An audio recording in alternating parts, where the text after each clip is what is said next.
Rev up your engines!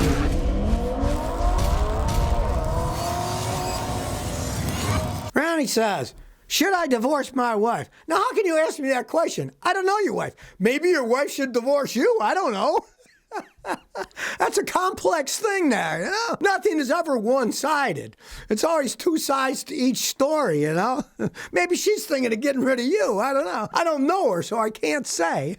I'm not divorcing my wife. I'd be a fool if I divorced my wife. I can't answer that question. I don't have enough information. I need more information. Give me the make, model, mileage. You know, I need all those things to really get a good view of whether it's going to be a correct answer or not. Ray Love says, Scotty, my '08 Tundra's tire pressure warning light won't turn off. I had the sensor switched, but the light stays on. How do I fix it? Okay. Realize those tire pressure sensors are kind of a pain. Each one is in the wheel, and if you got a spare, there's one in the spare too. The sensors are built into the tire stem. How they operate is there's a battery in there. The battery powers them. Then they send the pressure information to the computer module in the car, so it tells you when the pressure's low, right? Well, guess what? Batteries go bad, right? And they don't make them so you can replace the batteries. You got to replace the whole sensor. But when you do replace the sensors, you got to reprogram them to be accepted by your car. It's a money-making scam. I mean, I'm a professional mechanic. I got all the equipment that does that stuff.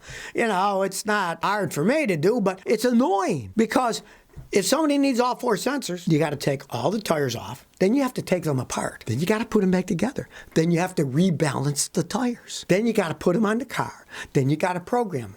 On many cars, that's going to cost you over $1,000. A tire pressure gauge costs $5 to $8. If you want a real fancy one, get a $14 digital one like I get on Amazon. It's a lot easier than mess around with that crap. But if you already did pay for all new sensors, find a better mechanic, one who can reprogram the system and who has the machine. Because if he can't reprogram it, then you got a problem with the module. Tire pressure monitoring system module could be going out. They're very complex, expensive things. You might just want to buy a tire gauge instead. And put a piece of tape over the warning light or take the dash out.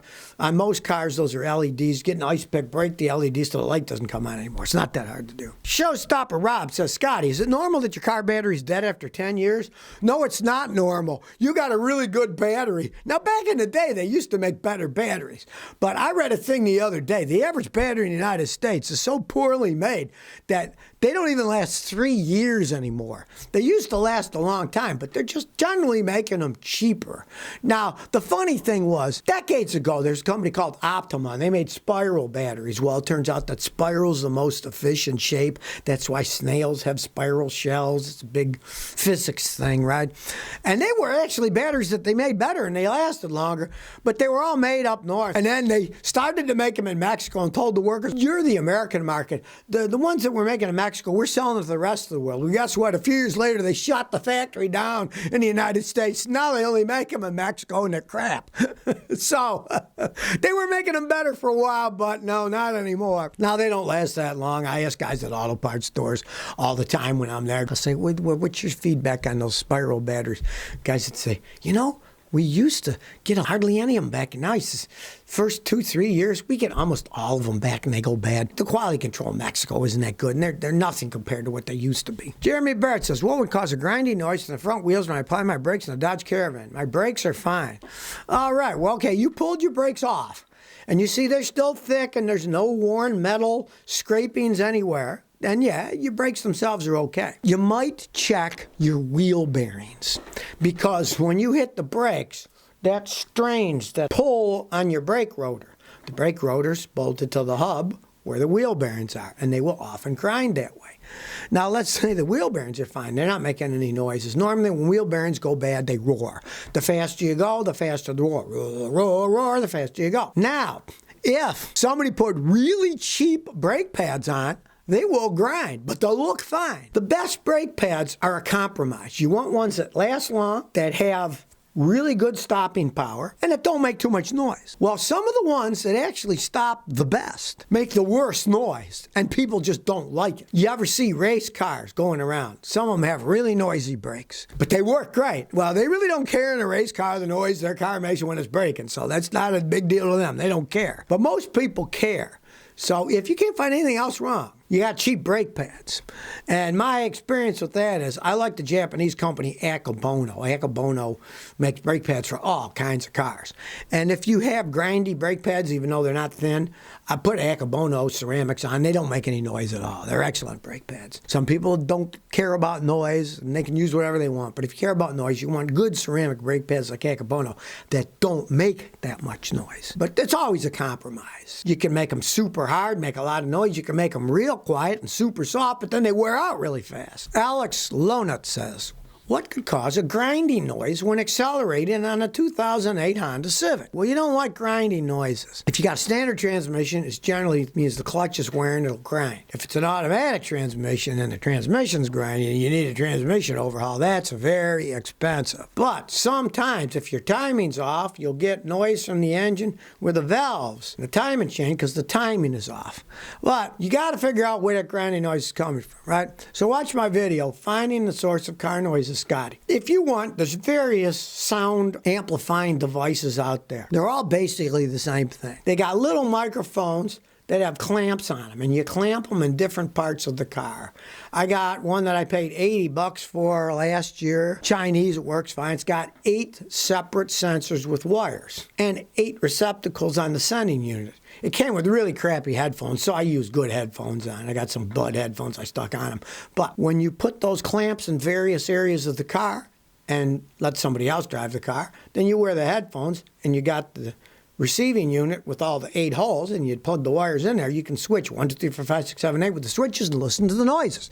And you can see exactly where the sound is coming from. Grinding is not a good thing. Pray that it's not your transmission going out. But if it is, the sensors you put on the transmission, you'll hear the noise the loudest coming out of that. It's the best way to check. Danny says, Scotty, what's your thought on a 2008 Tiburon GS automatic? Okay, well, I am not a Korean car fan because they have too many problems with their engines, with their transmissions over time. They just have problems. That's just how they are. My tax accountant had one for 9-10 years. She only put 75,000 miles on it, but then it started falling apart and she got rid of it. If you already own one, you got it. Take care of it. Change the oil regularly, change the coolant once every 5 years. Take care of the car because you don't want to take a chance on ruining it for some dumb reason. But if you're thinking about buying one, I'm not a big fan unless you get a fantastic price on it because they don't hold up like Toyotas and Hondas. They just don't. King and Queen said, what do you think of SRT 4 Neons? Okay, we rented a regular Neon once. We had a big argument with Continental Airlines. They gave us a bunch of money to buy free tickets. So we flew up to the State Fair in Dallas, and we had to rent a car. It was only like a 6-mile trip to the fairgrounds and the hotel from the airport, right? My wife said, that's the worst car I've ever ridden in my life.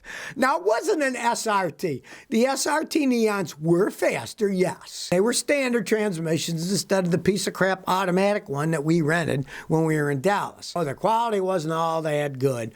But of course, you could buy a Neon cheap. And if you want kind of a zippy little runaround car for a toy and you can get a SRT, go ahead. I mean, they don't go for much. They ride like crap. They all did. But the SRTs were at least better than the stock Neon, which was probably one of the crappiest cars ever made in North America. Anthony Ross says, vodka, rum, or tequila? Why not all 3? Hey, I'm older. I have a drink every once in a while. I happen to really like rum. But the best rum I have, unfortunately, I'd have to go the whole way to the British Virgin Islands because there were these Rastafarian guys there that for 200-something years had been making rum. And I'm not making this up. They had a donkey that went around in a circle that ground the cane up, and then it went through, and I'm not making this up either. It wasn't copper lines.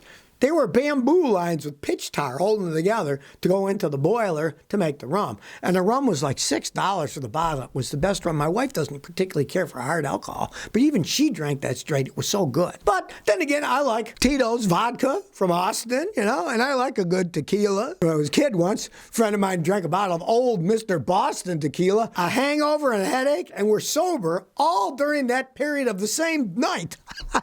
So stay away from Mr. Boston tequila. It's not very good. That was a long time ago. Almost pushing 45 years ago.